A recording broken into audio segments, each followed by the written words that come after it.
Hola, seguimos a continuación viendo teorías y modelos de comunicación interpersonal mediada por la tecnología y en este caso vamos a ver la teoría de la sincronicidad mediática. Esta teoría mejora o es una evolución de las teorías de la presencia social y la riqueza de medios que hemos visto en el vídeo anterior. La teoría de la riqueza mediática se centra en la tarea. La tarea es el elemento clave para la selección del medio y postula que la comunicación en grupo, independientemente de la tarea, sea equívoca o incierta, relacional o centrada en la actividad, se compone de dos procesos fundamentales de comunicación, la transmisión y la convergencia. La transmisión es el intercambio de información, seguido de la deliberación sobre su significado, proceso en el que los participantes deben comprender los puntos de vista de los demás. La teoría de la sincronicidad de los medios postula que las herramientas tienen un conjunto de capacidades y que el rendimiento del proceso comunicativo mejorará cuando dichas capacidades están alineadas con los procesos de transmisión y convergencia. Las capacidades a evaluar son variedad de símbolos, paralelismo, inmediatez de la respuesta, feedback, editabilidad y reprocesabilidad. Cada una de estas capacidades puede ser más o menos importante en una situación comunicativa determinada. Vamos a analizarlas con detalle. La variedad de símbolos es el número de formas en que puede trasladarse la información en una herramienta determinada, es decir, la altura del medio, y engloba la multiplicidad de pistas y variedad lingüística que nos permite esa herramienta. La importancia de la variedad de símbolos depende de la información que haya que comunicar. En general, la convergencia requiere comprender las interpretaciones de los demás y a esto nos ayuda que la herramienta nos permita variedad de símbolos. El paralelismo se refiere al número de conversaciones simultáneas que pueden existir eficazmente la anchura del medio. En los medios tradicionales, como el teléfono, solo puede haber, evidentemente, una conversación a la vez. Por el contrario, muchos medios electrónicos pueden estructurarse de forma que nos permitan conversaciones simultáneas. La importancia del paralelismo depende del número de participantes. No tiene importancia para grupos pequeños, pero sí para grupos grandes puede ser interesante que todos los miembros puedan participar a la vez para reducir el tiempo del proceso comunicativo. La convergencia suele beneficiarse del paralelismo, ya que el proceso se centra en comprender el punto de vista de los demás. Pero a veces es cierto que a medida que aumenta el número de conversaciones, al grupo le puede resultar difícil centrarse en el tema o cuestión que se está analizando, lo que en determinadas circunstancias puede impedir el desarrollo de ese entendimiento común, es decir, de la convergencia. La inmediatez de la respuesta es la medida en que un medio permite a los usuarios dar una respuesta rápida, retroalimentación a los mensajes que reciben, es decir, la capacidad de un medio para apoyar la comunicación bidireccional rápida. Es importante para mejorar la comprensión porque permite corregir la transmisión del mensaje de forma que cualquier elemento engañoso pueda corregirse rápidamente. En una respuesta inmediata puede mejorar significativamente la velocidad y la precisión de la comunicación. La inmediatez de la retroalimentación y el paralelismo definen el nivel de sincronicidad de los medios, aspecto que hemos visto que es importante en vídeos anteriores. La editabilidad adquiere más importancia a medida que aumenta la complejidad y la equivocidad del mensaje, ya que aumenta la capacidad de edición y permite al emisor dedicarle más tiempo para que el mensaje sea más comprensible.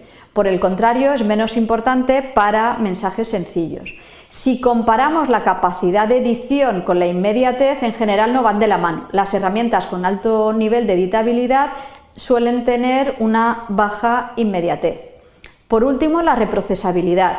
Permite al receptor reprocesar repetidamente el mensaje para garantizar una comprensión precisa, facilitando así el proceso de transmisión. La reprocesabilidad adquiere mayor importancia a medida que aumenta la complejidad del mensaje. Una mayor reprocesabilidad conducirá a una mejor comprensión, independientemente del proceso de comunicación, transmisión o convergencia en el que estemos inmersos, aunque a menudo es más importante para la transmisión. Profundizaremos en esto en vídeos posteriores. Como ya hemos comentado, según esta teoría, en la selección de los medios hay que tener en cuenta que la mayoría de las tareas requieren que los individuos transmitan información y converjan en significados compartidos. Pero, en general, las herramientas que destacan o que facilitan el proceso de transmisión no son las mismas que destacan o que facilitan el proceso de convergencia. Por lo tanto, elegir una única herramienta para cualquier tarea puede resultar menos eficaz que elegir un conjunto de medios que el grupo utilice en distintos momentos para la realización de la tarea en función del proceso de comunicación en curso, transmisión o convergencia. Veámoslo con más detalle. Los medios que facilitan una baja inmediatez en el feedback y un alto paralelismo proporcionan una baja sincronicidad, el correo electrónico, el chat y la mensajería instantánea, que es la clave del proceso de transmisión. Por el contrario, los medios que favorecen una alta inmediatez de la información y un bajo paralelismo, la comunicación cara a cara o la videoconferencia, fomentan la alta sincronicidad, que es clave en el proceso de convergencia. Pero hay además otros factores que influyen en la eficacia de las herramientas de comunicación para apoyar a los grupos de trabajo en remoto, y uno de ellos es la historia del grupo. Es decir, hasta qué punto los miembros del equipo han trabajado juntos en el pasado. Este es un factor situacional que puede influir en la eficacia, porque puede alterar la percepción de la riqueza de los medios de comunicación, de las herramientas de comunicación en el tiempo. Los grupos consolidados tienen más probabilidad de haber establecido normas, por ejemplo, roles, formas de procesar la información, y por lo tanto, durante la ejecución, los miembros del grupo pueden trabajar por separado en las tareas asignadas sin tanta interacción. Y de forma habitual, la ejecución requiere más transmisión que convergencia, aunque es evidente que se requiere algún proceso de convergencia.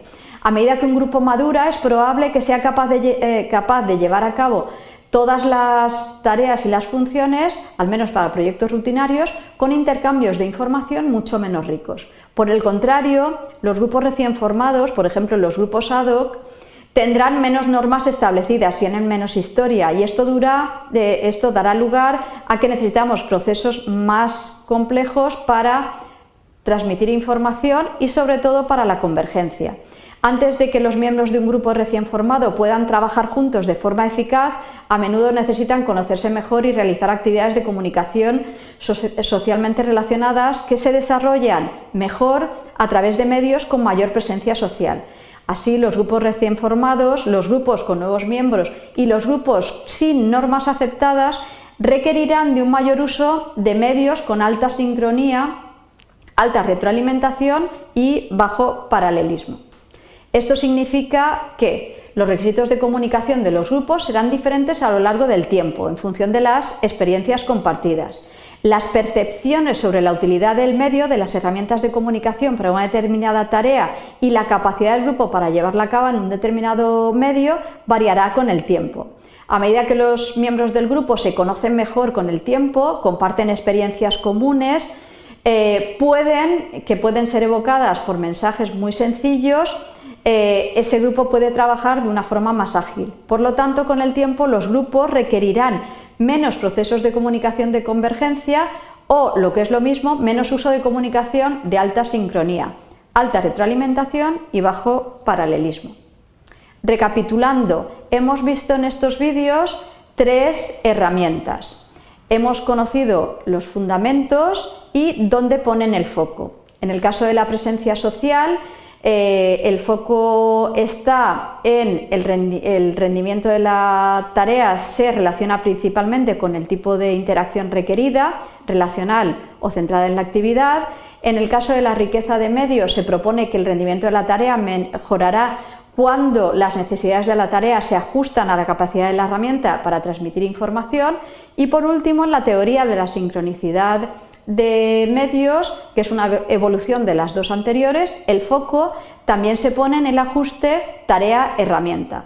Por lo tanto, en estos 3 modelos que hemos analizado se postula que el resultado de la interacción está determinado por las propiedades de la herramienta elegida. Aquí tenéis bibliografía adicional sobre estas teorías y modelos que hemos analizado.